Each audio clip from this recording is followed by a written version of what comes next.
Hello everyone, this is Dishu and I welcome you to this platform Dishu Science Academy जहां हम discuss कर रहे हैं अपनी साइंस की सीरीज फॉर अपकमिंग एग्जाम्स। जितने भी आपके टीचिंग एग्जाम्स हैं उन सभी एग्जाम्स को टारगेट करते हुए इस सीरीज को फ्रेम किया है।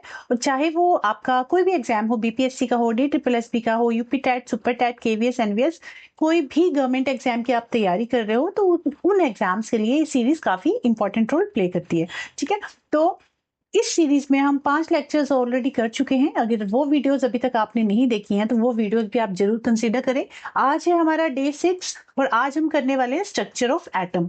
ठीक है, परमाणु की संरचना के बारे में पढ़ेंगे। इससे पहले जो प्रीवियस वीडियो था ना, डे 5, उसमें हमने एटम्स एंड मॉलिक्यूल्स के बारे में पढ़ा था। एटम्स कैसे क्या होते हैं, मॉलिक्यूल्स क्या होते हैं, किस तरह से मॉलिक्यूल्स बनते हैं, वो सारी चीजें हमने प्रीवियस वीडियो में पढ़ी थी। आज की इस वीडियो में स्ट्रक्चर ऑफ एटम हम डिस्कस करने वाले हैं।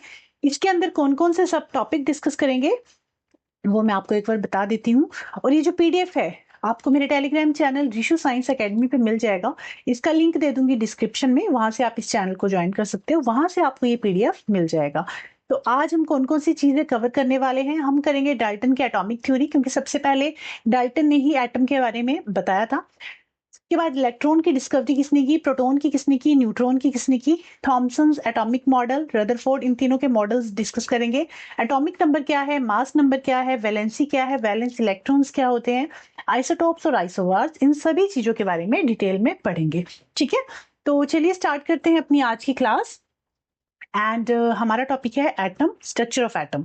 ठीक है, तो एटम हमने पढ़ा था। एटम क्या है? Atom is the building block of matter. For example, जैसे हमारी लिविंग ऑर्गेनिजम्स है ना, तो हमारा जो बिल्डिंग ब्लॉक है वो क्या है? सेल है। Cell is a building block of our life. उसी तरह atoms are the building blocks of all matter, चाहे वो लिविंग है चाहे वो नॉन लिविंग है। तो atoms are the building blocks of matter and it is the smallest unit of matter that is composed of 3 सब एटॉमिक पार्टिकल्स। इसके अंदर 3 सब एटॉमिक पार्टिकल्स हैं। क्या क्या है?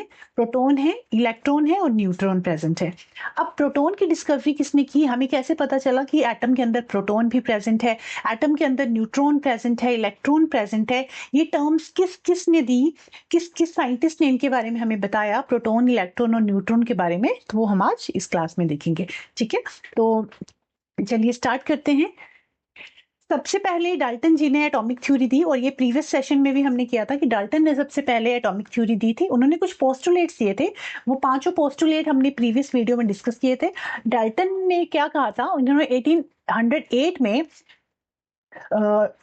एटम की थ्योरी दी थी। उन्होंने ये कहा था कि जितने भी मैटर है ना, all matter is composed of indivisible particle called atom. जितना भी मैटर है उसको हम डिवाइड नहीं कर सकते। उन्होंने ये कहा था कि हम एटम को डिवाइड नहीं कर सकते, जो कि बाद में आगे चल के गलत प्रूव हो गया था, क्योंकि एटम को हम डिवाइड कर सकते हैं। एटम के अंदर इलेक्ट्रॉन है, प्रोटॉन है, न्यूट्रॉन है। बट सबसे पहले डाल्टन ने यही कहा था कि एटम जो है इनडिविजिबल है, और मतलब उन्होंने ये कहा था एक मैटर है जो कि इनडिविजिबल है, और उसको नाम दिया था उन्होंने एटम। तो जो एटम वर्ड आया, सबसे पहले डाल्टन ने ही एटम जो वर्ड है उसको कॉइन किया था, और उन्होंने कहा था ये जो एटम है ये इनडिविजिबल होते हैं, इनको डिवाइड नहीं कर सकते। ठीक है, और उन्होंने इसके अलावा ये कहा था कि सेम एलिमेंट जो है वो आइडेंटिकल होते हैं, उनके एटम डिफरेंट एलिमेंट्स जो है वो उनका जो मतलब सेम एलिमेंट जो होंगे उनका एटॉमिक मास सेम होगा, जो डिफरेंट एलिमेंट है उनके जो एटॉमिक मास होंगे वो डिफरेंट होंगे। ठीक है, जो कि आगे चल के हमने आइसोटोप और आइसोबार के बारे में भी पढ़ेंगे कि आइसोटोप क्या है, आइसोबार क्या है। तो उनकी ये स्टेटमेंट भी गलत हो गई थी कि same element being identical, atoms of different element being different. तो ये स्टेटमेंट भी उनकी आगे चल के गलत प्रूव होगी। ठीक है, तो डाल्टन ने सबसे पहले एटम वर्ड के बारे में बताया था। उन्होंने कहा था एटम जो है इंडिविजिबल है, और सेम एटम का एलिमेंट जो है सेम होता है, और डिफरेंट एटम का जो एलिमेंट्स मतलब डिफरेंट जो एटम्स हैं, डिफरेंट एटम के जो एलिमेंट्स होंगे, है ना, हर एटम जो है मतलब हर एलिमेंट जो है उसके अंदर एटम्स प्रेजेंट है। तो उन्होंने कहा कि सेम एटम के अंदर जो एलिमेंट है वो सेम होंगे, डिफरेंट एटम के जो एलिमेंट हैं वो डिफरेंट होंगे। फॉर एग्जांपल कार्बन है, तो कार्बन के जो एलिमेंट्स हैं वो सारे सेम है। और फॉर एग्जांपल आप दूसरा कोई एलिमेंट ले लो, हीलियम ले लो मान लीजिए, तो उसका जो एलिमेंट्स हैं वो कार्बन से डिफरेंट होंगे। ठीक है, जबकि उन्होंने आइसोटोप और आइसोबार के बारे में नहीं बताया था। अब आइसोटोप और आइसोबार क्या है वो भी आगे चल के देखेंगे। ठीक है, तो ये होगी डाल्टन की एटॉमिक थ्योरी। उसके बाद डाल्टन की एटॉमिक थ्योरी, डाल्टन ने कहा था कि हम जो एटम है उसको डिवाइड नहीं कर सकते, तो इस चीज को थॉमसन जी ने गलत प्रूव कर दिया था। थॉमसन ने कहा था, उन्होंने एक डिस्कवरी की थी, कैथोड रे एक्सपेरिमेंट किया था। एक्चुअली उन्होंने क्या किया था, कैथोड रे एक्सपेरिमेंट किया था। कैथोड रे एक्सपेरिमेंट के थ्रू उन्होंने बताया था कि जो एटम है उनके अंदर इलेक्ट्रॉन्स प्रेजेंट है। उन्होंने ये बताया था कि उनके अंदर इलेक्ट्रॉन्स प्रेजेंट है, तो हम ये नहीं कह सकते कि एटम को डिवाइड नहीं कर सकते, हम एटम को डिवाइड कर सकते हैं, एटम के अंदर तो इलेक्ट्रॉन्स प्रेजेंट है। ये किसने कहा? जे थॉमसन ने कहा। उन्होंने एक एक्सपेरिमेंट किया, कैथोड रे एक्सपेरिमेंट, उसके थ्रू उन्होंने फाइंड आउट किया कि एटम के अंदर तो इलेक्ट्रॉन्स प्रेजेंट है। उसके अलावा उन्होंने दो पोस्टुलेट दिए, थॉमसन ने दो पोस्टुलेट दिए। उन्होंने कहा कि जो एटम है it consist of positively charge sphere, जो एटम है इसके अंदर पॉजिटिवली चार्ज, मतलब ये एक स्फीयर है, ठीक है, और उसके मतलब एक पॉजिटिवली चार्ज स्फीयर है जिसके अंदर इलेक्ट्रॉन्स प्रेजेंट है, ठीक है। और उन्होंने कहा, इसको उन्होंने वाटरमेलन मॉडल से कंपेयर किया कि जैसे वाटरमेलन के अंदर सीड्स होते हैं ना, ब्लैक सीड्स, मतलब ऑफ कोर्स ब्लैक सीड्स, तो वाटरमेलन का उन्होंने कहा कि जो रेड वाला पोर्शन है वो पॉजिटिव चार्ज की तरह है और जो उसके सीड्स हैं वो नेगेटिव चार्ज की तरह बिहेव कर रहे हैं। तो उन्होंने कहा पॉजिटिव और नेगेटिव चार्ज पूरा स्प्रेड हो रखा है एक स्फीयर के अंदर, जैसे वाटरमेलन के अंदर सीड्स होते हैं। तो सीड्स जो है, सीड्स को उन्होंने कहा कि ये इलेक्ट्रॉन्स है, और जो रेड पल्प होता है उनको कहा उन्होंने कि ये पॉजिटिवली चार्ज स्फीयर है, ठीक है। तो उन्होंने वाटरमेलन के मॉडल के साथ कंपेयर किया था, किसको? एक स्फीयर को, ठीक है। तो उन्होंने क्या किया, जे थॉमसन ने एक एक्सपेरिमेंट किया था जिसमें उन्होंने इलेक्ट्रॉन्स के बारे में पता किया कि इनके अंदर इलेक्ट्रॉन्स होते हैं, प्रोटॉन्स होते हैं, और उन्होंने ये कहा कि एक स्फीयर है उसी के अंदर इलेक्ट्रॉन्स और प्रोटॉन्स जो है प्रेजेंट है, जो सीड्स हैं वो एक नेगेटिवली चार्ज पार्टिकल है, मतलब वो इलेक्ट्रॉन्स है, और बाकी का जो रेड पोर्शन है उन्होंने कहा कि ये एक positively charge present, positive charge की तरह है। तो ये दो पोस्टुलेट दिए थे जे थॉमसन ने। उसके अलावा वाटरमेलन के मॉडल के साथ कंपेयर किया, जहां उन्होंने ये कहा कि वाटरमेलन के सीड जो है नेगेटिवली चार्ज पार्टिकल है और रेड पार्ट जो है वाटरमेलन का वो पॉजिटिवली चार्ज है, ठीक है। अब आगे चलकर रदरफोर्ड ने भी अपना एक्सपेरिमेंट किया और उन्होंने जे थॉमसन की इस बात को गलत प्रूफ कर दिया था कि उन्होंने कहा था कि इस तरह से स्प्रेड नहीं होते, पॉजिटिव और नेगेटिव चार्ज इस तरह से स्प्रेड आउट नहीं होते। फिर उन्होंने इसके कुछ ड्रॉबैक दिए और उन्होंने अपना एक अलग मॉडल दिया। तो सबसे पहले किसने मॉडल दिया? सबसे पहले डाल्टन ने एटॉमिक थ्योरी दी। उसके बाद जे थॉमसन आए, उन्होंने कहा, जे थॉमसन जो फर्स्ट साइंटिस्ट थे डाल्टन एटॉमिक थ्योरी, उन्होंने कहा था कि हम एटम को डिवाइड नहीं कर सकते, बट जे थॉमसन ने कहा कि हम एटम को डिवाइड कर सकते हैं, इसके अंदर इलेक्ट्रॉन्स हैं, प्रोटॉन्स हैं, ठीक है। अब उसके बाद थर्ड साइंटिस्ट आए रदरफोर्ड, ठीक है। ये जे थॉमसन ने जो मॉडल दिया वाटरमेलन, उन्होंने इस तरह से देखो कहा कि ये जो रेड पार्ट है ये पॉजिटिवली चार्ज है और जो सीड्स हैं वो इलेक्ट्रॉन की तरह बिहेव कर रहे हैं, तो एक स्फीयर की तरह है एक एटम। उन्होंने ये कहा, किसने? जे थॉमसन ने। अब जो नेक्स्ट साइंटिस्ट आए तीसरे नंबर पे, रदरफोर्ड मॉडल। रदरफोर्ड ने ये कहा, रदरफोर्ड ने एक्चुअली एक एक्सपेरिमेंट किया था, गोल्ड फॉयल एक्सपेरिमेंट। तो उन्होंने गोल्ड फॉयल एक्सपेरिमेंट में क्या किया, उन्होंने गोल्ड फॉयल एक्सपेरिमेंट किया था। और कैसे किया? उन्होंने गोल्ड की पतली सी फॉयल ली, इस तरह से यहाँ पे सेंटर में इन्होंने लगा दिया, ठीक है। इस तरह से डिटेक्टर लगा दिया इसके अराउंड, एंड एक लेड का ब्लॉक लिया, उसके बीच में जैसे हम गन से नहीं गोलियां छोड़ते हैं, उन्होंने इस तरह से बीच में एक गन की तरह एक चीज लगा दी जिसके अंदर से गोलियां इस तरह से निकल रही थी, मतलब अल्फा पार्टिकल्स निकल रहे थे, गोलियां नहीं थी वो अल्फा पार्टिकल्स थे। अब ये जो अल्फा पार्टिकल्स थे ना, ये एक्चुअली क्या थे? Alpha particles actually double charge helium के पार्टिकल थे। ये क्या थे? हीलियम के पार्टिकल्स, ठीक है। तो ये आपको पता होना चाहिए कि जो अल्फा पार्टिकल्स थे वो actually double charge helium particles थे, ये आपको याद होना चाहिए।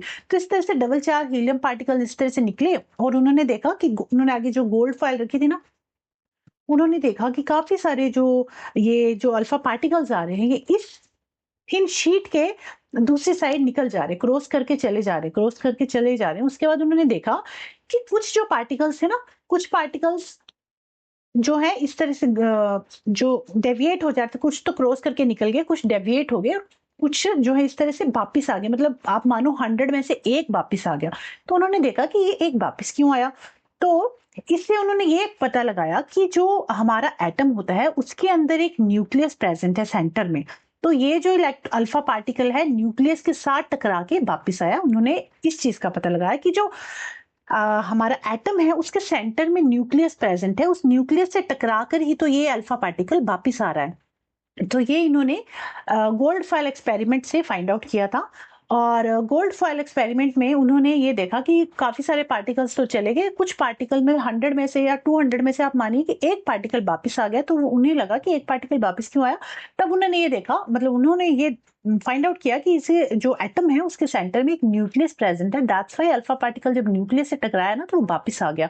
ठीक है, तो उन्होंने न्यूक्लियस की खोज की। उन्होंने कहा एक जो एटम है, एटम के अंदर एक न्यूक्लियस प्रेजेंट होता है, और उसके अलावा उन्होंने प्रोटॉन्स की भी डिस्कवरी की कि ये जो न्यूक्लियस है ना, इसी के अंदर प्रोटॉन्स प्रेजेंट है, इसी के अंदर प्रोटॉन्स प्रेजेंट है। इस तरह से जैसे रदरफोर्ड ने कहा था ना कि प्रोटॉन्स इस तरह से फैले हुए हैं और इलेक्ट्रॉन्स भी इस तरह से फैले हुए हैं, तो उन्होंने कहा कि फैले नहीं हुए हैं, ये जस्ट एक सेंटर में न्यूक्लियस है, वहां पे पॉजिटिव चार्ज प्रेजेंट है, और ये जो इलेक्ट्रॉन्स हैं ये इसके अराउंड रिवॉल्व करते हैं। तो उन्होंने जो जे थॉमसन का मॉडल था उसको गलत प्रूव कर दिया था। ठीक है, उसके अलावा रदरफोर्ड मॉडल ने क्या किया, रदरफोर्ड ने गोल्ड फॉयल मॉडल दिया, जो कि मैंने अभी आपको बताया। उन्होंने क्या किया, अल्फा पार्टिकल्स जो निकल रहे थे रेडियो एक्टिव सोर्स से थिन फॉयल गोल्ड फॉयल के थ्रू जा रहे थे, और उन्होंने ये ऑब्जर्व किया कि most alpha particle pass straight line through the gold foil, कुछ तो क्रॉस कर गए, सम पार्टिकल्स वर स्लाइटली डिफ्लेक्टेड, अपने पाथ से थोड़ा सा डिफ्लेक्ट हो गए, कुछ पार्टिकल जो थे बाउंस बैक होके वापिस आ गए, कुछ जो है वापिस आ गए। तो ये उनकी ऑब्जर्वेशन थी। फिर उन्होंने ये कंक्लूड किया कि most of the atom is empty space, atom का जो अराउंड का स्पेस है वो एम्प्टी है, और small dense positive charge nucleus is present in the centre of the atom, के सेंटर में एक डेंस न्यूक्लियस प्रेजेंट है जिसके अंदर पॉजिटिवली चार्ज प्रेजेंट है, प्रोटॉन्स प्रेजेंट है, एंड इलेक्ट्रॉन जो है इसके अराउंड में रिवॉल्व करते हैं। तो ये किसने कहा था, ये कहा था रदरफोर्ड मॉडल ने, रदरफोर्ड ने बताया था एक्चुअली। ठीक है, गोल्ड फॉयल एक्सपेरिमेंट से उन्होंने ये प्रूव किया था। क्लियर, तो 3 साइंटिस्ट हमारे हो गए, कौन कौन से हमारे हो गए, डाल्टन जी, डाल्टन के बाद आए जे थॉमसन, जे थॉमसन के बाद आए रदरफोर्ड, 3 साइंटिस्ट हो गए। रदरफोर्ड के बाद अब नेक्स्ट एक और साइंटिस्ट आए, बोहर। अब उन्होंने भी रदरफोर्ड के जो एक्सपेरिमेंट है इसको, इसके कुछ ड्रॉबैक हैं, उन्होंने क्या ड्रॉबैक हैं वो भी आगे देखेंगे। तो रदरफोर्ड के बाद आए, ये ड्रॉबैक थे रदरफोर्ड के, ड्रॉबैक क्या क्या थे ये देख लो। उन्होंने क्या किया ना, could not explain stability of atom, atom की स्टेबिलिटी के बारे में नहीं बताया। उन्होंने ये तो बताया कि इलेक्ट्रॉन्स रिवॉल्व करते हैं, बट बोहर ने ये कहा था कि जब अब अगर इलेक्ट्रॉन्स रिवॉल्व करते रहेंगे कोई चीज एक्सेलरेट करती है तो वो थक जाएगी, थक के वो एटम जो है न्यूक्लियस में गिर जाएगा, बट ऐसा तो नहीं होता, हमारे एटम तो स्टेबल होते हैं। तो रदरफोर्ड ने स्टेबिलिटी, एटम्स की स्टेबिलिटी के बारे में कुछ नहीं बताया। उन्होंने could not explain atomic spectra, मतलब जो एटम्स हैं उनकी एक सर्टेन फिक्स्ड फ्रीक्वेंसी होती है लाइट एमिट करने की, उसके बारे में भी कुछ नहीं बताया। उसके अलावा इलेक्ट्रॉन्स की अरेंजमेंट के बारे में भी नहीं बताया था, किसने, रदरफोर्ड ने। तो ये 3 ड्रॉबैक है रदरफोर्ड मॉडल के, जो कि आगे चल के बोहर ने बताए थे, नील बोहर मॉडल आया था उसके बाद। ठीक है, तो नील बोहर मॉडल ने was proposed by Niels Bohr in 1913 to explain the structure of atom and behavior of electrons। उन्होंने इलेक्ट्रॉन के बिहेवियर के बारे में बताया था कि इलेक्ट्रॉन किस तरह से बिहेव करते हैं। उन्होंने ये कहा कि जो इलेक्ट्रॉन्स हैं वो पर्टिकुलर एक फिक्स पाथ में ही रिवॉल्व करते हैं, electrons revolve around the nucleus in fix circular path called energy level और शेल्स। उन्होंने कहा कि जो इलेक्ट्रॉन्स रिवॉल्व करते हैं ना वो पर्टिकुलर शेल में करते हैं। तो उन्होंने कुछ शेल्स के नाम दिए, जैसे के शेल, एल शेल, ये एम शेल, के एल एम, और बाहर वाला एन एंड सो ऑन। तो उन्होंने ये कहा कि जो इलेक्ट्रॉन्स हैं वो एक फिक्स ऑर्बिट में रिवॉल्व करते हैं, and each cell has a fixed amount of energy, so electron in a particular orbit do not lose energy while revolving। जब वो रिवॉल्व कर रहे हैं ना तब वो एनर्जी लूज नहीं करेंगे। इलेक्ट्रॉन्स कब एनर्जी लूज करेंगे, electrons can move from one orbit to another by absorbing और एमिटिंग एनर्जी। जब इलेक्ट्रॉन्स अपने शेल से दूसरे शेल में जाएंगे तब वो एनर्जी एब्सॉर्ब करेंगे या फिर एमिट करेंगे। ठीक है, तो बोहर ने मॉडल दिया, उन्होंने कहा इलेक्ट्रॉन जो है एक फिक्स्ड पाथ में रिवॉल्व करते हैं। उन्होंने शेल्स के नाम दिए के एल एम एन शेल, और उन्होंने ये कहा कि कितने कौन से शेल में कितने इलेक्ट्रॉन जो है आ सकते हैं, मतलब नंबर ऑफ शेल्स बताया उन्होंने कि फर्स्ट जो है फर्स्ट शेल है, फर्स्ट शेल का नाम दिया के शेल, सेकंड का एल शेल, थर्ड का एम शेल एंड फोर्थ का एन शेल। तो इस तरह से उन्होंने शेल्स के बारे में बताया। उसके अलावा फिर बोहर बरी स्कीम आई थी नेक्स्ट। बोहर बरी स्कीम ने मिलके 2n² फॉर्मूला के बारे में बताया था, वो भी बताऊंगी। 2n² फॉर्मूला में उन्होंने ये बताया कि कौन से ऑर्बिट में कितने इलेक्ट्रॉन्स रिवॉल्व कर सकते हैं। ठीक है, तो नील बोहर मॉडल और बरी ने, बोहर और बरी ने मिलकर 2n² फॉर्मूला के बारे में बताया था। उन्होंने कुछ रूल्स बताए थे एक्चुअली, वो रूल्स क्या थे वो आपको पता होने चाहिए। Bohr-Bari scheme give the rule for distribution of electron in different shell of an atom according to Bohr atomic number। अब उन्होंने एक फॉर्मूला दिया 2n² का और उन्होंने कहा कि जो K शेल है, L शेल है, ये M शेल है और ये N शेल है, K 1 2 3 4। तो उन्होंने 2n² फॉर्मूला में बताया कि n की वैल्यू हम यहाँ पे क्या रखेंगे, इसमें रखेंगे 1। 2 इंटू 1 का स्क्वायर तो कितने आगे 2, मतलब जो फर्स्ट शेल है K शेल उसमें 2 ही इलेक्ट्रॉन जो है हम फिल करेंगे। उसके अलावा एल शेल जो है, एल शेल में भी 2n² फॉर्मूला लगाओ तो n की वैल्यू यहाँ क्या है 2, तो 2 का स्क्वायर 4 एंड 4 2 जा 8। सेकेंड शेल में 8 इलेक्ट्रॉन्स आएंगे एंड सो ऑन। 2n² लगाओ यहाँ भी, 2 इंटू 3 का स्क्वायर, 3 3 जा 9, 9 2 जा 18 एंड फिर नेक्स्ट कंटिन्यू। इस तरह से शेल्स की हम फिलिंग कर सकते हैं। उसके अलावा उन्होंने एक और रूल बताया कि अगर किसी इलेक्ट्रॉन्स, किसी एटम को अपनी स्टेबिलिटी को फिक्स करना है, मतलब अगर उनको स्टेबल रहना है तो उनके आउटर मोस्ट शेल में 8 इलेक्ट्रॉन्स होने चाहिए। उनका जो शेल है उनके पास 8 इलेक्ट्रॉन होने चाहिए। अगर कोई डुप्लेट है जैसे हीलियम है तो हीलियम के केस में उसके पास 2 इलेक्ट्रॉन्स होने चाहिए। बाकियों के केस में उनका जो ऑक्टेट है ये 8 इलेक्ट्रॉन्स उसके पास कंप्लीट होने चाहिए। अगर 8 इलेक्ट्रॉन्स है मतलब ये जो एटम है ये क्या है, ये स्टेबल है। जैसे नोबल गैसेस हमारी स्टेबल हैं, प्रीवियस चैप्टर में भी हमने पढ़ा था नोबल गैसेस स्टेबल है। व्हाई? बिकॉज उनका जो आउटर मोस्ट शेल है उसमें 8 इलेक्ट्रॉन्स है, दैट्स व्हाई वो स्टेबल है। क्लियर? जिसके ऑक्टेट में, जिसके आउटर मोस्ट शेल में 8 इलेक्ट्रॉन्स नहीं है, इट मींस वो स्टेबल नहीं है। क्लियर? तो के शेल में इस तरह से 2 इलेक्ट्रॉन आ सकते हैं, एल में 18, एम में 8, सॉरी एल में 8, एम में 18, n में 32 एंड सो ऑन। ठीक है, so outer most shell can not have more than 8 electron, 8 से ज्यादा नहीं होने चाहिए। Electrons are filled step by step from inner shell to outer shell. जब भी आप इलेक्ट्रॉन्स को फिल करोगे, अभी आगे बताऊंगी किस तरह से फिल करना है आपको, तो आप पहले के शेल को फिल करोगे, उसके बाद एल शेल को, उसके बाद एम को, फिर एन को, मतलब अंदर से बाहर की तरफ आपको फिल करना है इलेक्ट्रॉन्स को। क्लियर? तो ये थी बोहर-बरी की स्कीम, जिन्होंने KLMN शेल, मतलब बोहर ने तो KLMN शेल के बारे में बताया था, बट फिर इन दोनों ने मिलकर काम किया और कुछ रूल दिए और उन्होंने 2n² फॉर्मूला दिया कि किस तरह से हम जो ऑर्बिट है उसमें इलेक्ट्रॉन्स को फिल करेंगे एंड जो आउटर मोस्ट इलेक्ट्रॉन है उसको, उसमें 8 इलेक्ट्रॉन होने चाहिए, तभी उस एटम को स्टेबल माना जाएगा। ठीक है, अब सोडियम के एग्जाम्पल से समझाती हूँ। सोडियम का एटॉमिक नंबर है 11 और मैंने आपको प्रीवियस क्लास में बताया था एटलीस्ट 20 तक आपको एटॉमिक नंबर लर्न होने चाहिए। किस तरह से लर्न करोगे उसका एक फॉर्मूला भी बताया था, अगर आपको याद हो तो। क्या बताया था? अभी आगे एटॉमिक नंबर का टेबल मैंने लिया है, वहां चलती हूँ फिर बताती हूँ। ठीक है, तो एटॉमिक नंबर सोडियम का है 11। अब इसकी इलेक्ट्रॉनिक कॉन्फ़िगरेशन लिखोगे, कैसे लिखोगे? ऐसे 2 8 10 हो गया एंड 11, क्योंकि आउटर मोस्ट में मतलब 8 से ज्यादा फिल नहीं कर सकते, तो 8 आ गया, उसके बाद नेक्स्ट में फिल करोगे, तो इस तरह से 2 8 1 कितने हो गए? 11 हो गए। अब इसके पास 2 8 1 ये इसका इलेक्ट्रॉनिक कॉन्फ़िगरेशन है, बट ये स्टेबल तभी होगा जब अपना ये एक इलेक्ट्रॉन किसी को दे दे। अब देखो किसी से 7 इलेक्ट्रॉन्स तो ये नहीं लेगा, है ना, 7 इलेक्ट्रॉन तो कोई इसको देगा भी नहीं। ये क्या करेगा? अपना एक इलेक्ट्रॉन किसी को डोनेट कर देगा, है ना। तो अगर जब हम एक इलेक्ट्रॉन किसी को देते हैं तो क्या होता है, उस पर पॉजिटिव चार्ज आता है, जो दे रहा है उस पर पॉजिटिव चार्ज आ जाए। जैसे सोडियम के ऊपर पॉजिटिव चार्ज होता है ना, क्योंकि अपना वो एक इलेक्ट्रॉन जो है वो डोनेट कर रहा है। और मान लीजिए Cl है, क्लोरीन के ऊपर नेगेटिव चार्ज होता है, क्यों? क्योंकि ये एक इलेक्ट्रॉन इससे ले लेता है। तो दैट्स व्हाई सोडियम पे पॉजिटिव है, क्लोरीन पे नेगेटिव है। क्लोरीन ले रहा है इसलिए इस पे नेगेटिव चार्ज है, ये दे रहा है इस पे पॉजिटिव चार्ज है। क्लियर? तो पॉजिटिव चार्ज क्यों है, आई होप आपको क्लियर हुआ होगा। बिकॉज ये क्या है, इसको अपना ऑक्टेट कंप्लीट करना है, तो इसके पास जो एक इलेक्ट्रॉन है ये किसी को डोनेट कर देगा। देखो अंदर वाले शेल में, के शेल में इसके पास कितने हैं? 2 इलेक्ट्रॉन्स है, 1 2। जो एल शेल है उसमें उसके पास कितने हैं? 1 2 3 4 5 6 7 8, है ना, 8 है। और जो बाहर वाला शेल है एम शेल, उसके पास एक इलेक्ट्रॉन है जो कि वो डोनेट कर देगा, इसको दे देगा एंड खुद क्या हो जाएगा? स्टेबल हो जाएगा। क्लियर? ये समझ में आया आपको कि किस तरह से इलेक्ट्रॉनिक कॉन्फ़िगरेशन आपको लिखनी है और किस तरह से आपको इलेक्ट्रॉन्स को फिल करना है, अंदर से बाहर की तरफ जाना है। के शेल से एल एम एन, इस तरह से हमें इलेक्ट्रॉन्स को फिल करना है। क्लियर? कई बार क्या होता है, इलेक्ट्रॉनिक कॉन्फ़िगरेशन पे पूछ ली जाती है कि इलेक्ट्रॉनिक कॉन्फ़िगरेशन लिखो, तो इस तरह से आप इलेक्ट्रॉनिक कॉन्फ़िगरेशन निकाल सकते हो। तो ये हो गया कुछ साइंटिस्ट के बारे में। अब इनके बाद एक और साइंटिस्ट आए, चैडविक जी, वो अभी आगे डिस्कस करेंगे। बट बोहर और बोहर-बरी स्कीम दोनों में क्या डिफरेंस है वो एक बार देख लो।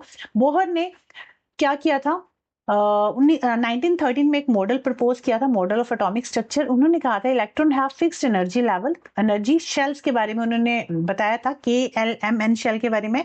बोहर बरी ने दोनों ने मिलकर बताया था कि इलेक्ट्रॉन्स को फिल कैसे करना है, और उन्होंने कहा था अंदर से K से बाहर की तरफ शेल्स को हमें इलेक्ट्रॉन्स को फिल करना है, और उन्होंने 2n का फॉर्मूला दिया था। और उन्होंने ये भी कहा था कि ऑक्टेट कंप्लीट एटम को स्टेबल होने के लिए उसका जो आउटर मोस्ट शेल है उसमें 8 इलेक्ट्रॉन होने चाहिए, तभी वो एटम जो है स्टेबल माना जाएगा। तो ये बोहर एटॉमिक मॉडल और बोहर बरी स्कीम का डिफरेंस है। इसके अलावा अब न्यूट्रॉन की डिस्कवरी किसने की थी? तो जे चैडविक ने न्यूट्रॉन की डिस्कवरी की थी इन 1932 में, ठीक है। एंड ये इसके लिए उनको 1935 में एक नोबेल प्राइज भी मिला था। तो ये चैडविक जी हैं, इन्होंने किसकी डिस्कवरी की? न्यूट्रॉन्स की डिस्कवरी की। एंड उन्होंने ये कहा कि जो न्यूट्रॉन है वो प्रोटॉन्स के साथ ही प्रेजेंट होते हैं। जैसे फॉर एग्जांपल कार्बन एटम ले लो, तो कार्बन में अगर 6 प्रोटॉन है तो 6 ही न्यूट्रॉन्स हैं, और अगर जो इलेक्ट्रॉन्स हैं वो भी 6 है, इट मींस उसका जो ये एटॉमिक नंबर है, एक मिनट, ठीक है, अगर एटम के पास 6 ही प्रोटॉन है, 6 ही इलेक्ट्रॉन है, इट मींस वो जो एटम है वो न्यूट्रल है, ठीक है, उस पर कोई चार्ज नहीं है, ना पॉजिटिव चार्ज है ना नेगेटिव चार्ज है। बट अगर इस एटम के पास कोई एटम है, मान लीजिए उसके पास 6 प्रोटॉन्स हैं और 8 इलेक्ट्रॉन्स हैं, तो इट मींस उसके ऊपर नेगेटिवली चार्ज है, उसने 2 इलेक्ट्रॉन्स गेन किए हैं, ठीक है। तो अगर 6 ही इलेक्ट्रॉन है और 6 ही प्रोटॉन्स हैं, इट मींस ये जो एटम है ये न्यूट्रल है, इस पे कोई चार्ज नहीं है, ठीक है। तो उन्होंने कहा था कि जो न्यूट्रॉन है वो न्यूट्रली चार्ज होते हैं, और मतलब उसके ऊपर कोई चार्ज नहीं होता, ठीक है। उन्होंने न्यूट्रॉन की खोज की थी, किसने? चैडविक ने। तो इसी तरह से जो एटम है उसके अंदर किसने इलेक्ट्रॉन की खोज की, किसने प्रोटॉन की खोज की, किसने न्यूट्रॉन की खोज की, ये सारी चीजें हमने देखी। हमने क्या देखा? सबसे पहले जो हमारे साइंटिस्ट आए, डाल्टन जी आए, डाल्टन जी ने क्या किया, कहा कि जो एटम्स हैं, मतलब जो मैटर है, all matter is made up of smallest particle, उन्होंने नाम दिया कॉल्ड एटम। एंड उसके अलावा उन्होंने ये कहा कि एटम को डिवाइड नहीं कर सकते, जो कि आगे चल के जे थॉमसन ने गलत प्रूफ कर दिया। उन्होंने कहा एटम को डिवाइड कर सकते हैं और उसके अंदर इलेक्ट्रॉन्स प्रेजेंट है। उन्होंने कैथोड रे एक्सपेरिमेंट के थ्रू इलेक्ट्रॉन्स की खोज की, किसने? जे थॉमसन ने। इस तरह से लिखती जाती ऊपर। अब थॉमसन के बाद थॉमसन ने क्या कहा? वाटरमेलन मॉडल दिया। उन्होंने कहा कि जो पॉजिटिव रेड पोर्शन होता है वाटरमेलन का, वो पॉजिटिवली चार्ज है, और जो सीड था उसके वो नेगेटिवली चार्ज है।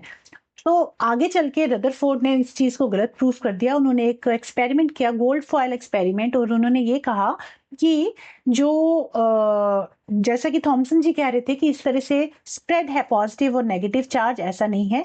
पॉजिटिव चार्ज जो है न्यूक्लियस में प्रेजेंट है, और न्यूक्लियस जो है एटम के सेंटर में प्रेजेंट होता है, उसके बीच में पॉजिटिव चार्ज प्रेजेंट होते हैं, और इलेक्ट्रॉन जो है इस तरह से इसके अराउंड रिवॉल्व करते रहते हैं। उसके बाद नील बोहर आए, उन्होंने कहा कि इलेक्ट्रॉन जो है फिक्स्ड पाथ में रिवॉल्व करते हैं, रैंडमली रिवॉल्व नहीं करते, एक फिक्स्ड पाथ में रिवॉल्व करते हैं। उन्होंने K shell, L shell, M shell और N शेल के बारे में बताया। और इसके अलावा फिर चैडविक आए, चैडविक ने न्यूट्रॉन की खोज की। उन्होंने कहा कि अगर इलेक्ट्रॉन्स और प्रोटॉन्स सेम है तो उसके ऊपर कोई चार्ज नहीं होगा, ना नेगेटिव चार्ज ना पॉजिटिव चार्ज। तो इस तरह से इलेक्ट्रॉन्स, प्रोटॉन्स और न्यूट्रॉन्स की खोज हुई, ठीक है। तो आई होप आपको ये जो टॉपिक है, कौन से साइंटिस्ट ने क्या डिस्कवर किया था, ये क्लियर हुआ होगा। ये एक 1 मार्क्स में क्वेश्चन पूछ लिया जाता है कि कौन से साइंटिस्ट ने क्या डिस्कवर किया था और कौन से मॉडल से किया था, ठीक है, कौन सा मॉडल प्रपोज किया था। तो ये हो गए सब साइंटिस्ट के बारे में।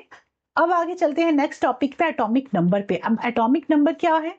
देखो, एटॉमिक नंबर आप किस तरह से लर्न करोगे, पहले बताती हूँ। एक टेबल के, ये पीरियोडिक टेबल के थ्रू।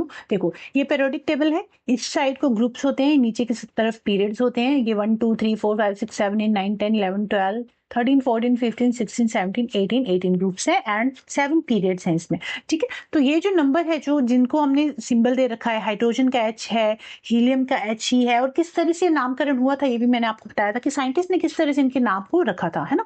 तो एक ब्लैंक पेज लेती हूँ, उसमें बताती हूँ। फर्स्ट 20 जो एटॉमिक नंबर हैं आपको कैसे याद करने हैं, वो मैंने प्रीवियस वीडियो में भी बताया था, और आज फिर से बता देती हूँ। फर्स्ट 20 आपको किस तरह से याद रखने हैं। देखो, सबसे पहले फर्स्ट 10 यहाँ लिखती हूँ। हाइड्रोजन, पहले लिख लेती हूँ फिर बताती हूँ ट्रिक कि किस तरह से आपको याद रखनी है। Hydrogen, helium, lithium, beryllium, short ही लिखती हूँ, ठीक है। Beryllium, boron, carbon, nitrogen, oxygen, fluorine,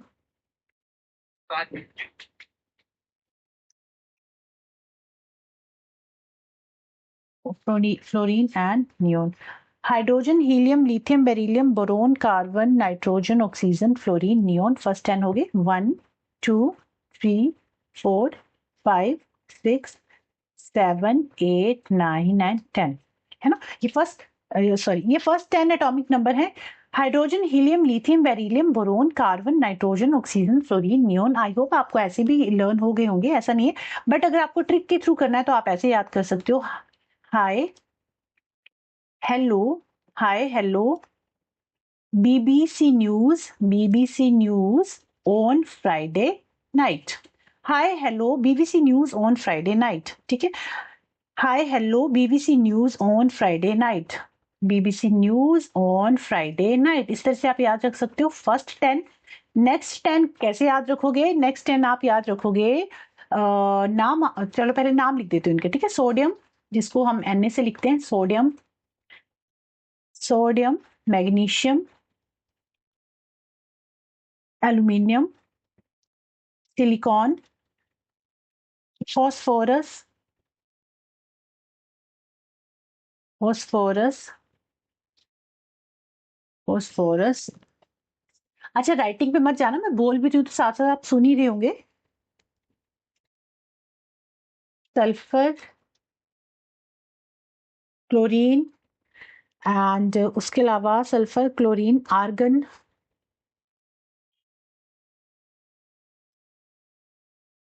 and argon के बाद है potassium, potassium and then calcium, है ना। Sodium, magnesium, aluminium, silicon, phosphorus, sulphur, chlorine, argon and potassium and then आता है आपका कैल्शियम। ये वाले जो नेक्स्ट 10 है आप कैसे याद रखोगे? ये आप याद रखोगे ऐसे, नाम, मांगो, अब्दुल से, पेप्सी, सोडा, कोल्ड ड्रिंक और कोल्ड ड्रिंक और काजू कतली।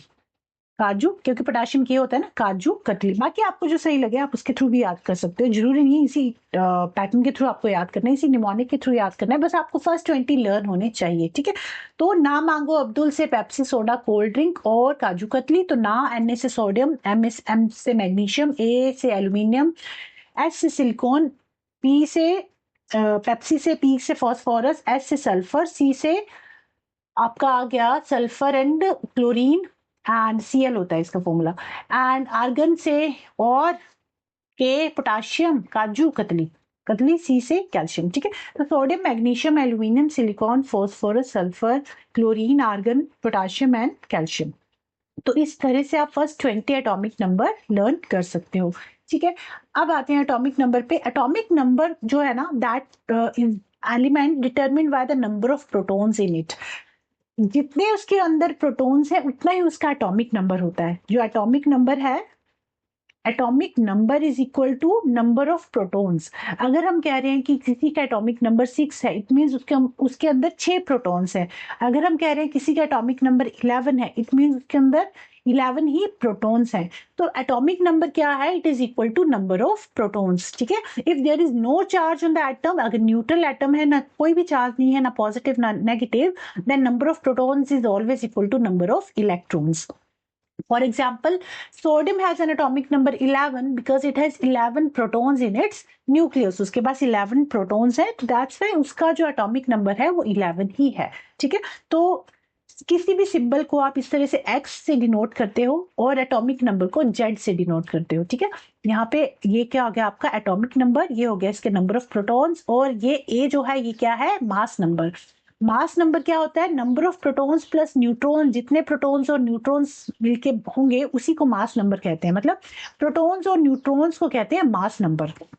जैसे नंबर ऑफ प्रोटॉन्स को कहते हैं एटॉमिक नंबर, वैसे ही प्रोटॉन्स प्लस न्यूट्रॉन दोनों को कहते हैं मास नंबर। तो मास नंबर यहाँ ए पे यहाँ लिखा जाता है और एटॉमिक नंबर इस तरह से नीचे लिखा जाता है। ठीक है, अब अगर मैं बात करूं, देखो एटॉमिक नंबर जैसे मान लीजिए ऑक्सीजन है, ठीक है, तो ऑक्सीजन का एटॉमिक नंबर 8 है, मतलब नंबर ऑफ प्रोटॉन्स भी इसमें कितने होंगे, 8 होंगे। सिंबल इसका है O, वैलेंसी है इसकी 2 और वैलेंस इलेक्ट्रॉन है 6। अब ये बैलेंस क्या है और वैलेंसी मतलब वैलेंसी क्या है और बैलेंस इलेक्ट्रॉन्स क्या है, ये भी आगे वाली स्लाइड में आपको बताती हूँ। ठीक है, तो इस तरह से जो आपके एटॉमिक नंबर है, जितने एटॉमिक नंबर होते हैं उतने ही नंबर ऑफ प्रोटॉन्स है और उतने ही नंबर ऑफ इलेक्ट्रॉन्स होंगे अगर उस पर कोई चार्ज नहीं है तो। ठीक है, तो इस तरह से आप फिल कर सकते हो के एल एम शेल में कितने इलेक्ट्रॉन्स आएंगे उसके एटॉमिक नंबर के थ्रू। आपको एटॉमिक नंबर पता होना चाहिए, तो आपको 20 तक तो एटलीस्ट एटॉमिक नंबर लर्न होने ही चाहिए। तभी अगर आप पेपर में, क्योंकि पेपर में वैलेंसी पूछ ली जाती है, वैलेंस इलेक्ट्रॉन्स पूछ लिए जाते हैं, कौन से एटम में कितने इलेक्ट्रॉन्स हैं, कितने प्रोटॉन्स हैं, कितने न्यूट्रॉन्स हैं, ये आपसे पूछ लिया जाएगा। इलेक्ट्रॉनिक कॉन्फ़िगरेशन पूछ ली जाएगी, मास नंबर पूछ लिया जाएगा। तो ये सारी चीजें आपको पता हो, इसके लिए आपको एटलीस्ट 20 तक एटॉमिक नंबर पता होने चाहिए कि किसका एटॉमिक नंबर कितना है। ठीक है, अब चलते हैं नेक्स्ट मास नंबर पे। मास नंबर मैंने अभी बताया, मास नंबर क्या होता है, number of protons plus neutrons को हम मिलके कहते हैं मास नंबर। तो इस तरह से किसी भी एटम का जो सिंबल है यहाँ लिखेंगे एटॉमिक नंबर, ऊपर लिखेंगे मास नंबर जिसको ए से डिनोट करते हैं। तो number of neutrons plus number of protons always equal to mass number. Clear? तो अगर आपको पास नंबर ऑफ प्रोटॉन्स हैं, आपको मास नंबर पता है, तो आप नंबर ऑफ न्यूट्रॉन्स निकाल सकते हैं। अगर न्यूट्रॉन्स और प्रोटॉन्स दोनों पता है तो उनको ऐड करके मास नंबर निकाल सकते हो। So number of protons and neutrons combine to give us the mass number of an atom. Both protons and neutrons are present in the nucleus of an atom. They are together called nucleons. Atom के nucleus में present होते हैं protons plus neutrons और इसको nucleons कह दिया जाता है, दोनों को मिलके कह दिया जाता है nucleons.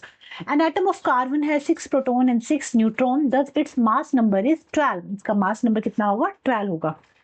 अब पिछली क्लास में मैंने ये भी बताया था मास नंबर आपको किस तरह से लर्न करने हैं, कुछ एक्सेप्शंस थी। आई होप वो वीडियो आपने देखी होगी, तो वहां से आप देख सकते हो किस तरह से आपको लर्न करने हैं नंबर ऑफ प्रोटॉन्स कितने हैं, मास नंबर कौन से एटम का कितना है, कौन से एलिमेंट का एक्चुअली मास नंबर कितना है, तो उसके थ्रू आप लर्न कर सकते हो। पॉजिटिव जो आपके ये है इवन नंबर है, इवन नंबर में आपने क्या करना था, 2 से मल्टीप्लाई करना था। जैसे फॉर एग्जांपल इवन नंबर आपका है, मान लीजिए हाइड्रोजन तो एक्सेप्शन था, हीलियम मान लीजिए, हीलियम का जो एटॉमिक नंबर है 2 है, तो हीलियम का जो एटॉमिक मास है उसको आप 2 से मल्टीप्लाई कर दो, इवन नंबर को 2 से मल्टीप्लाई करना, तो इसका एटॉमिक मास आ गया 4। इस तरह से आप फाइंड आउट कर सकते हो। एंड अगर कोई ओड नंबर है, मान लीजिए कोई ओड नंबर है, जैसे कार्बन ओड नंबर है ना, तो कार्बन का तो कुछ हमने 4 एक्सेप्शंस भी किए थे। अच्छा, वो एटॉमिक मास था, एटॉमिक मास हम किस तरह से निकालते थे वो बता रही हूँ। एटॉमिक मास अलग है, मास नंबर अलग है। एटॉमिक मास हम किस तरह से निकाल रहे थे, जो हमारे इवन नंबर्स थे उनको हम 2 से मल्टीप्लाई कर रहे थे और जो ओड नंबर थे उनको 2 से मल्टीप्लाई करके 1 से प्लस कर रहे थे। ये मैंने पिछली वीडियो में बताया था, वहां से आप एक बार जरूर देख लेना उस वीडियो को। अभी हम मास नंबर की बात करें तो मास नंबर क्या है, मास नंबर आप कैसे निकालोगे, number of neutron plus number of protons करके। ठीक है, अब मास नंबर ये देखो एक एग्जांपल देती हूँ। जैसे मान लीजिए कार्बन है, इसका सिंबल यहाँ लिखोगे, एटॉमिक नंबर यहाँ लिखोगे, इसको हम जेड से डिनोट करते हैं एटॉमिक नंबर को, और मास नंबर को ए से डिनोट करते हैं। तो ए मास नंबर है, मास नंबर क्या है, protons plus neutrons, and atomic number है 6। तो अगर आपको सिर्फ पूछा हो कि इसके अंदर कार्बन के अंदर नंबर ऑफ न्यूट्रॉन्स कितने हैं, तो आप फाइंड आउट कर सकते हो नंबर ऑफ न्यूट्रॉन्स कितने हैं, नंबर ऑफ प्रोटॉन। देखो मास नंबर कितना है, देखो न्यूट्रॉन प्लस प्रोटॉन्स मिलके क्या बना रहे हैं, मास नंबर, दैट इज 12। अगर आपको फाइंड आउट करना है नंबर ऑफ न्यूट्रॉन कितने हैं, तो आप क्या करोगे, प्रोटॉन्स कितने हैं इसमें 6 और मास नंबर है 12, तो 12 माइनस 6 कर देंगे, आपके पास 6 आ जाएगा। न्यूट्रॉन कितने हैं, न्यूट्रॉन भी 6 हैं। तो इस तरह से आप फाइंड आउट कर सकते हो। ठीक है, तो मास नंबर क्या है, number of protons plus number of neutrons, और एटॉमिक नंबर क्या है, नंबर ऑफ प्रोटॉन जितने हैं उसी को एटॉमिक नंबर कह देते हैं। और नंबर ऑफ न्यूट्रॉन्स अगर आपको निकालने हैं तो आप क्या करोगे, mass number minus atomic number कर दोगे, आपके पास आ जाएगा number of neutrons in that particular element. Clear? अब चलते हैं आगे वैलेंसी और बैलेंस इलेक्ट्रॉन पे। वैलेंसी क्या है, बैलेंस इलेक्ट्रॉन्स क्या है, इस पे क्वेश्चन पूछ लिया जाता है। तो मान लो एक एग्जांपल है हमारे पास क्लोरीन। क्लोरीन का जो एटॉमिक नंबर है 17 है। इसका जो आप इलेक्ट्रॉनिक कॉन्फ़िगरेशन लिखोगे वो इस तरह से लिखोगे 287, है ना। अब इसके outer most inner most shell में, के शेल में इसके पास 2 इलेक्ट्रॉन हैं। यहाँ पे इसके पास एल शेल में 8 हैं, 1 2 3 4 5 6 7 8। आउटर मोस्ट में इसके पास 7 इलेक्ट्रॉन है, 1 2 3 4 5 6 एंड 7। तो इसको अपनी वैलेंसी अपने खुद को स्टेबल करने के लिए एक इलेक्ट्रॉन और चाहिए, है ना। अभी 7 इलेक्ट्रॉन तो किसी को देगा नहीं अपनी वैलेंसी को कंप्लीट करने के लिए, तो ये क्या करेगा, एक इलेक्ट्रॉन किसी से ले लेगा, एक इलेक्ट्रॉन किसी से उधार लेगा। तो वैलेंसी क्या होती है, जितने इलेक्ट्रॉन हम देंगे या जितने इलेक्ट्रॉन हम लेंगे उसी को कहते हैं वैलेंसी। तो यहाँ पे इस केस में इसको कितने इलेक्ट्रॉन चाहिए, एक इलेक्ट्रॉन चाहिए, तो इसकी वैलेंसी क्या है, 1। इसकी वैलेंसी है 1, मतलब जितने इलेक्ट्रॉन वो दे रहा है या जितने इलेक्ट्रॉन ले रहा है वो उस पर्टिकुलर एलिमेंट की क्या हो गई, वैलेंसी हो गई, ठीक है। और बैलेंस इलेक्ट्रॉन्स क्या होते हैं, बैलेंस इलेक्ट्रॉन्स होते हैं उसके आउटर मोस्ट शेल में कितने इलेक्ट्रॉन्स हैं। तो इसके आउटर मोस्ट शेल में कितने इलेक्ट्रॉन है, 7। तो इसके बैलेंस इलेक्ट्रॉन कितने होंगे, 7, ठीक है। तो आई होप आपको वैलेंसी और वैलेंस इलेक्ट्रॉन में डिफरेंस समझ में आया होगा। वैलेंसी है उसको कितने इलेक्ट्रॉन लेने हैं या देने हैं, that is called valency. Balance electron है उसके आउटर मोस्ट शेल में कितने इलेक्ट्रॉन्स प्रेजेंट है। तो अगर क्लोरीन का एग्जांपल लिया मैंने, क्लोरीन की बात करें तो क्लोरीन के आउटर मोस्ट शेल में 7 इलेक्ट्रॉन्स हैं, तो इसका जो वैलेंस इलेक्ट्रॉन है क्लोरीन के केस में दैट इज 7 और वैलेंसी कितनी है, 1 है। तो इस तरह से किसी भी एटम की, किसी भी एलिमेंट की आप एटॉमिक बैलेंसी और बैलेंस इलेक्ट्रॉन्स निकाल सकते हो, ठीक है। वैलेंसी और बैलेंस इलेक्ट्रॉन्स आप निकाल सकते हो अगर आपको एटॉमिक नंबर उसका पता है, इलेक्ट्रॉनिक कन्फिग्रेशन आप कर सकते हो तो, ठीक है। तो वैलेंसी और बैलेंस इलेक्ट्रॉन्स आई होप आपको क्लियर हुआ होगा। नेक्स्ट है आइसोटॉप्स और आइसोबार। आइसोटॉप्स क्या होते हैं, आइसोटॉप्स होते हैं atom of same element that have same atomic number but different mass number. ऐसे एटम्स भी हैं जिनके मतलब ऐसे एलिमेंट हैं जिनके एटॉमिक नंबर तो सेम है बट मास नंबर डिफरेंट है। फॉर एग्जांपल हाइड्रोजन, प्रोटियम है, ड्यूटेरियम है, ट्रीटियम है। इसमें इन तीनों का एटॉमिक नंबर सेम है, तीनों का एटॉमिक नंबर 1 ही है, 1 प्रोटॉन है तीनों के पास, बट नंबर ऑफ न्यूट्रॉन्स इनके पास डिफरेंट है। तो ऐसे एलिमेंट्स जिनके एटॉमिक नंबर तो सेम है बट मास नंबर डिफरेंट है उनको कहेंगे आइसोटॉप्स। यही तो स्टार्टिंग में डाल्टन ने कहा था कि उन्होंने कहा था कि जितने भी एटॉमिक नंबर है सबके जितने भी एटम्स हैं सबका एटॉमिक नंबर सेम होगा और जो डिफरेंट है उनका मास नंबर उनका एटॉमिक नंबर डिफरेंट होगा। मतलब जो सेम एटम है, जैसे कोई भी एटम है सेम, तो उन सभी का एटॉमिक नंबर सेम होगा और मास नंबर भी सेम होगा, उन्होंने ये कहा था। जबकि ऐसा नहीं होता, आइसोटॉप के केस में हमने देखा एटॉमिक नंबर तो सबके सेम है, तीनों के एटॉमिक नंबर सेम है बट मास नंबर तीनों के डिफरेंट है। इसका मास क्या है, जितने नंबर ऑफ न्यूट्रॉन्स हो, न्यूट्रॉन और प्रोटॉन जो है मास नंबर होता है ना, तो इनके न्यूट्रॉन जो है वो डिफरेंट है। ड्यूटेरियम के केस में 1 न्यूट्रॉन है, ट्रीटियम के केस में 2 न्यूट्रॉन्स है। तो मतलब ऐसा एटम ऐसा एलिमेंट जिसका एटॉमिक नंबर तो सेम है बट मास नंबर डिफरेंट है उनको हम कहते हैं आइसोटॉप्स, ठीक है। उनके सबके एटॉमिक नंबर सेम है बट उनके मास नंबर डिफरेंट है। फॉर एग्जांपल कार्बन का भी ले लो, कार्बन 12 प्रेजेंट है, कार्बन 13 प्रेजेंट है, कार्बन 14 प्रेजेंट है, इनके मास नंबर डिफरेंट है, इन तीनों के मास नंबर डिफरेंट है बट इनके एटॉमिक नंबर सेम है। तो जिसका एटॉमिक नंबर सेम है बट मास नंबर डिफरेंट है उसको कहते हैं आइसोटॉप्स। और आइसोबार जो है, आइसोबार इससे डिफरेंट है। आइसोबार क्या है, मास नंबर तो सेम है बट एटॉमिक नंबर डिफरेंट है, तो दोनों एक दूसरे के ऑपोजिट है। अगर आइसोटॉप याद रहेगा तो आइसोबार अपने आप याद रहेगा आपको। आइसोटॉप, टॉप क्या है, टॉप उसका same atomic number different mass number, top different है, आप ऐसे भी याद रख सकते हो। देखो एलिमेंट सिंबल हम इस तरह से लिख रहे थे, एटॉमिक नंबर नीचे लिखते हैं, मास नंबर ऊपर लिखते हैं ना। तो इस केस में आइसोटॉप, टॉप के केस में जो मास नंबर है वो डिफरेंट है। आइसोटॉप, टॉप में जो मास नंबर है वो डिफरेंट है बट एटॉमिक नंबर सेम है। तो आइसोटॉप ऊपर वाला, टॉप वाला डिफरेंट है, इस तरह से आप याद रख सकते हो। एटॉमिक नंबर सेम है बट मास नंबर डिफरेंट है। बट आइसोबार के केस में मास नंबर तो सेम है बट एटॉमिक नंबर डिफरेंट है। For example calcium, argon, calcium का एटॉमिक नंबर 20, एटॉमिक आर्गन का एटॉमिक नंबर 18, बट इनके मास नंबर जो है वो सेम है। कैल्शियम का मास नंबर 40 है, आर्गन का मास नंबर भी 40 है।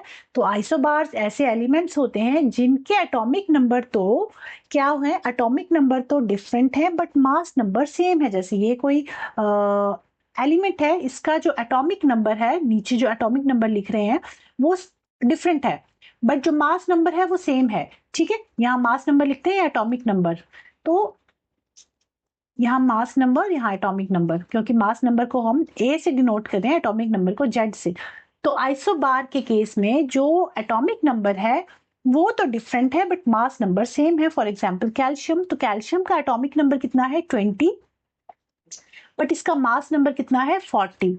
सेकेंड एग्जाम्पल आर्गन का ले लो, आर्गन का एटॉमिक नंबर है 18 बट इसका मास नंबर भी 40 है, तो दोनों का मास नंबर 40 है।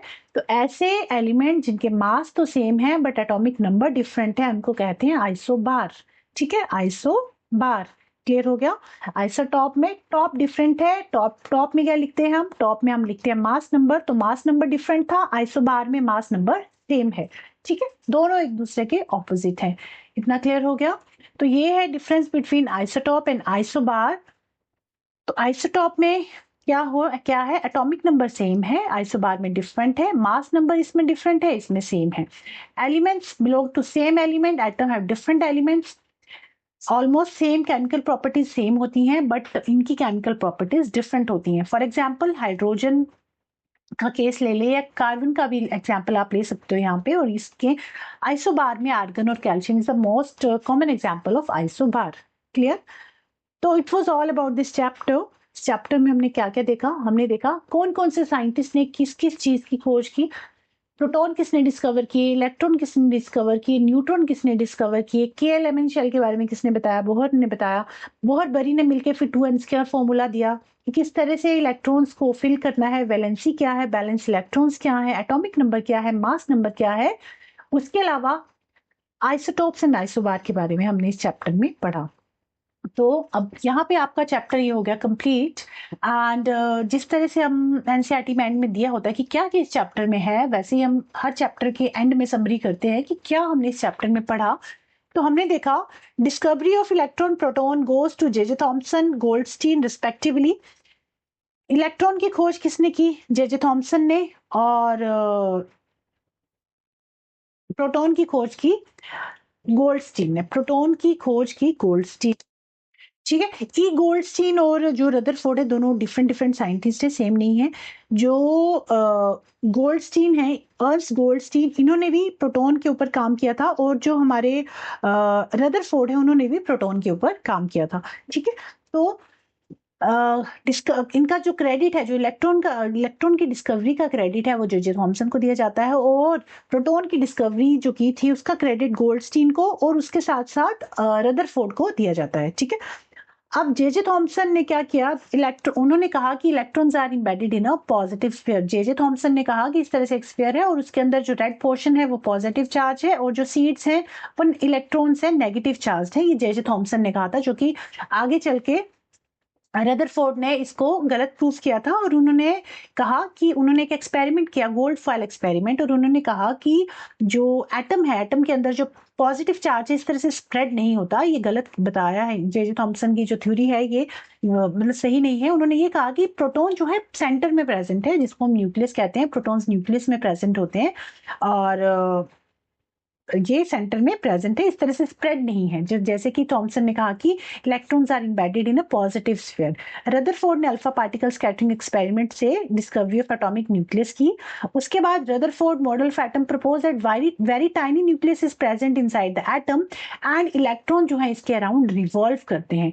उसके बाद फिर नील बोहर आए, उन्होंने कहा कि इलेक्ट्रॉन्स तो रिवॉल्व करते हैं बट वो एक पर्टिकुलर शेल में, पर्टिकुलर पाथ में रिवॉल्व करते हैं। उन्होंने KLMN शेल के बारे में बताया।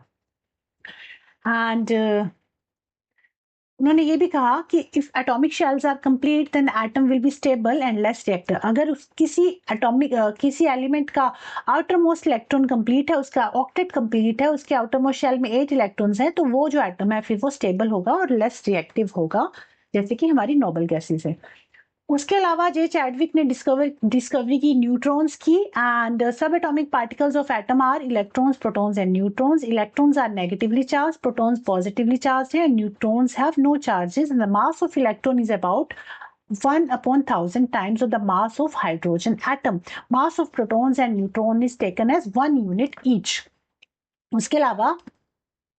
उसके अलावा शेल्स के बारे में देखा। बोहर ने कहा कि जो इलेक्ट्रॉन्स हैं वो पर्टिकुलर शेल में ही फिल कर सकते हैं। फिर बोहर बरी स्कीम ने मिलकर बोहर बरी स्कीम ने मतलब बोहर और बरी ने मिलके कुछ रूल्स बनाए। उन्होंने 2n² का फॉर्मूला दिया कि जो इलेक्ट्रॉन्स हैं उनको 2n² फॉर्मूला के थ्रू हम फिल कर सकते हैं, बट एलिमेंट के जो ऑक्टेट है, एलिमेंट को किसी भी एटम को तभी स्टेबल माना जाएगा अगर उसके आउटर मोस्ट शेल में 8 इलेक्ट्रॉन्स प्रेजेंट हैं, तो 7 8। ठीक है। वैलेंसी के बारे में हमने देखा कि वैलेंसी क्या है, combining capacity of an element atom.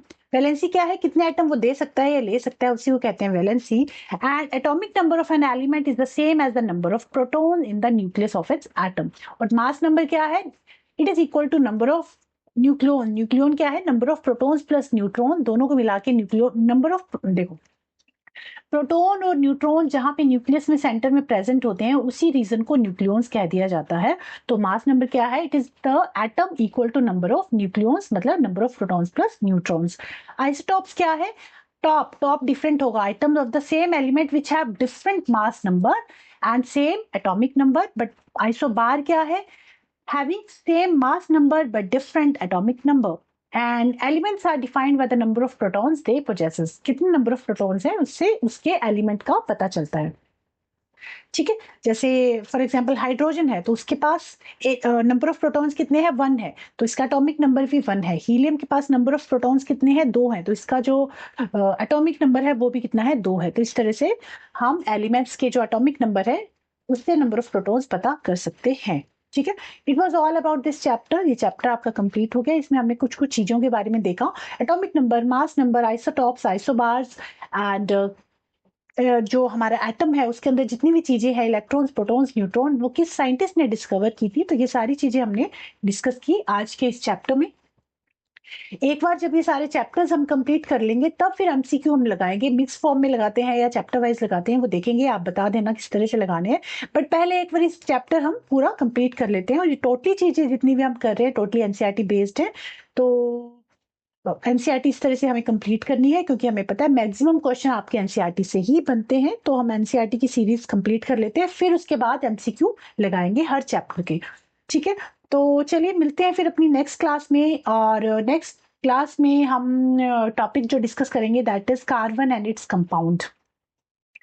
Carbon and its compound ये चैप्टर हम कवर करने वाले हैं। और ये जो नोट्स हैं आपको मेरे Telegram channel Rishu science academy पे मिल जाएंगे, इसका लिंक दे दूंगी डिस्क्रिप्शन में।